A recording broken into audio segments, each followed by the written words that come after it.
El conde Lucanor, cuento número 1. Lo que le sucedió a un rey y a un ministro suyo. Una vez estaba hablando apartadamente el conde Lucanor con Patronio su consejero y le dijo: Patronio, un hombre ilustre, poderoso y rico, no hace mucho me dijo de modo confidencial que, como ha tenido algunos problemas en sus tierras, le gustaría abandonarlas para no regresar jamás, y que como me profesa gran cariño y confianza, me querría dejar todas sus posesiones, unas vendidas y otras a mi cuidado.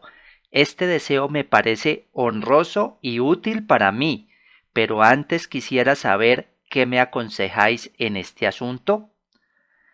Señor conde Lucanor, dijo Patronio, bien sé que mi consejo no os hace falta, pero como confiáis en mí, debo deciros que ese que se llama vuestro amigo lo ha dicho todo para probarlo, y me parece que os ha sucedido con él como le ocurrió a un rey con un ministro. El conde Lucanor le pidió que le contara lo ocurrido. Señor, dijo Patronio, había un rey que tenía un ministro en quien confiaba mucho. Como a los hombres afortunados la gente siempre los envidia, así ocurrió con él, pues los demás privados, recelosos de su influencia sobre el rey, buscaron la forma de hacerle caer en desgracia con su señor. Lo acusaron en repetidas veces ante el rey, aunque no consiguieron que el monarca le retirara su confianza, dudara de su lealtad o prescindiera de sus servicios. Cuando vieron la inutilidad de sus acusaciones, dijeron al rey que aquel ministro maquinaba su muerte para que su hijo menor subiera al trono y cuando él tuviera la tutela del infante, se haría con todo el poder proclamándose señor de aquellos reinos. Aunque hasta entonces no había conseguido levantar sospecha en el ánimo del rey, ante estas murmuraciones el monarca empezó a recelar de él, pues en los asuntos más importantes no es juicioso esperar que se cumplan, sino prevenirlos cuando aún tienen remedio. Por ello, desde que el rey concibió dudas de su ministro, andaba receloso, aunque no quiso hacer nada contra él hasta estar seguro de la verdad. Quienes urdían la caída del ministro real aconsejaron al monarca el modo de probar sus intenciones y demostrar así que era cierto cuanto se decía de él. Para ello expusieron al rey un medio muy ingenioso que os contaré enseguida. El rey resolvió hacerlo y lo puso en práctica siguiendo los consejos de los demás ministros. Pasados unos días, mientras conversaba con su ministro, le dijo, entre otras cosas, que estaba cansado de la vida y de este mundo, pues le parecía que todo era vanidad. En aquella ocasión no le dijo nada más. A los pocos días de esto, hablando otra vez con aquel ministro, volvió el rey sobre el mismo tema, insistiendo en la vaciedad de la vida que llevaba y de cuánto boato rodeaba su existencia. Esto se lo dijo tantas veces y de tantas maneras que el ministro creyó que el rey estaba desengañado de las vanidades del mundo y no le satisfacían ni las riquezas ni los placeres en que vivía. El rey, cuando vio que a su ministro le había convencido, le dijo un día que estaba decidido a alejarse de las glorias del mundo y quería marcharse a un lugar recóndito donde nadie lo reconociera para allí hacer penitencia por todos sus pecados. Recordó el ministro que de esta forma pensaba lograr el perdón de Dios y ganar la gloria en el paraíso eterno. Cuando el ministro oyó decir esto a su rey, pretendió disuadirlo con numerosos argumentos para que no lo hiciera.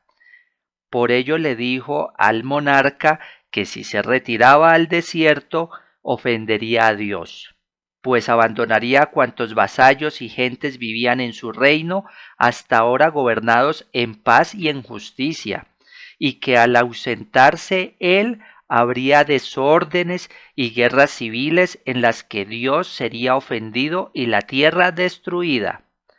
También le dijo que aunque no dejara de cumplir su deseo por esto, debía seguir en el trono por su mujer y por su hijo muy pequeño que correrían mucho peligro tanto en sus bienes como en sus propias vidas. A esto respondió el rey que antes de partir ya había dispuesto la forma en que el reino quedase bien gobernado y su esposa la reina y su hijo el infante a salvo de cualquier peligro. Todo se haría de esta manera, puesto que a él lo había criado en palacio y lo había colmado de honores, estando siempre satisfecho de su lealtad y de sus servicios, por lo que confiaba en él más que en ninguno de sus ministros y consejeros.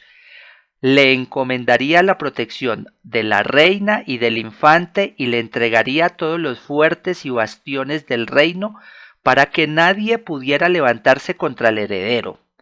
De esta manera, si volvía al cabo de un tiempo, el rey estaba seguro de encontrar en paz y en orden cuanto le iba a entregar. Sin embargo, si muriera, también sabía que serviría muy bien a la reina su esposa y que educaría en la justicia al príncipe, a la vez que mantendría en paz el reino hasta que su hijo tuviera la edad de ser proclamado rey. Por todo esto dijo al ministro, el reino quedará en paz y él podrá hacer vida retirada. Al oír el ministro que el rey le quería encomendar su reino y entregarle la tutela del infante, se puso muy contento, aunque no dio muestras de ello, pues pensó que ahora tendría en sus manos todo el poder, por lo que podría obrar como quisiere. Este ministro tenía en su casa como cautivo a un hombre muy sabio y gran filósofo, a quien consultaba cuantos asuntos había de resolver en la corte y cuyos consejos siempre seguía, pues eran muy profundos. Cuando el ministro se partió del rey, se dirigió a su casa y le contó al sabio cautivo cuanto el monarca le había dicho, entre manifestaciones de alegría y contento por su buena suerte, ya que el rey le iba a entregar todo el reino, todo el poder y toda la tutela del infante heredero. Al escuchar el filósofo que estaba cautivo el relato de su señor, comprendió que éste había cometido un grave error, pues sin duda el rey había descubierto que el ministro ambicionaba el poder sobre el reino y sobre el príncipe. Entonces comenzó a reprender severamente a su señor, diciéndole que su vida y sus bienes corrían grave peligro, pues cuanto el rey le había dicho no era sino para probar las acusaciones que algunos habían levantado contra él, y no porque pensara hacer vida retirada y de penitencia. En definitiva, su rey había querido probar su lealtad, y si viera que se alegraba de alzarse con todo el poder, su vida correría gravísimos riesgos. Cuando el ministro del rey escuchó las razones de su cautivo, sintió gran pesar porque comprendió que todo había sido preparado como éste decía. El sabio que lo vio tan acongojado le aconsejó un medio para evitar el peligro que lo amenazaba. Siguiendo sus consejos, el ministro aquella misma noche se hizo rapar la cabeza y cortar la barba.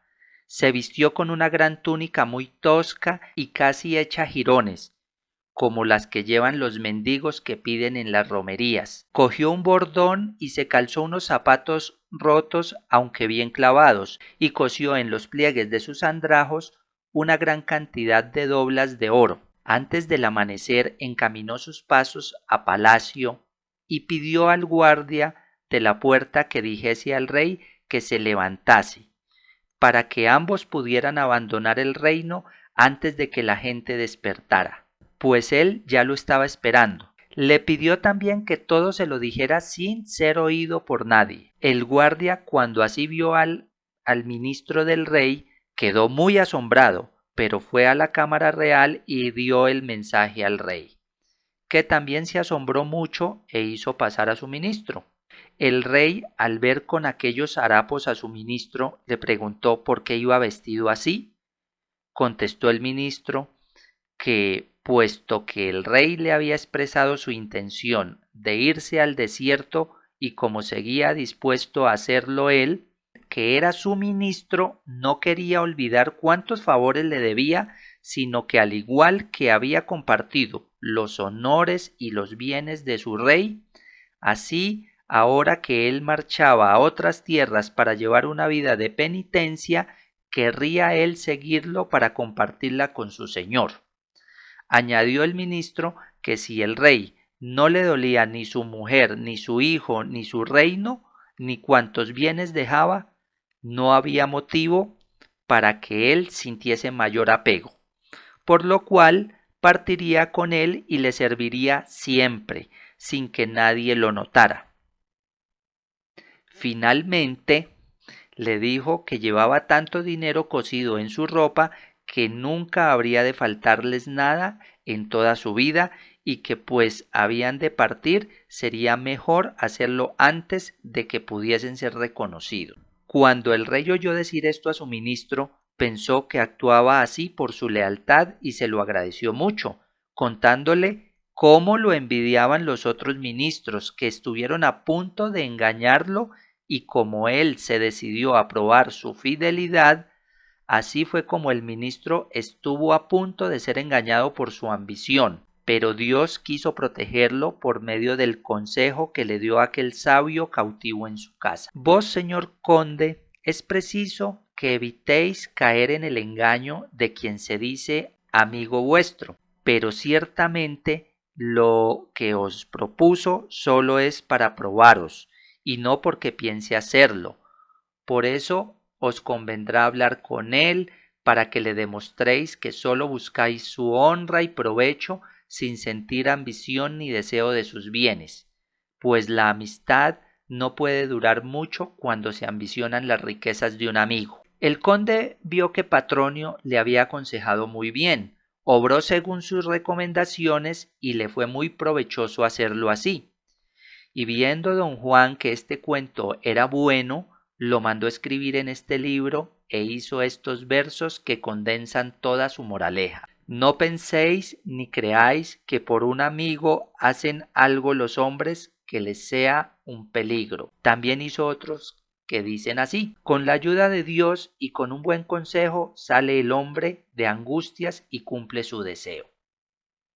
Cuento número 1, libro del conde Lucanor.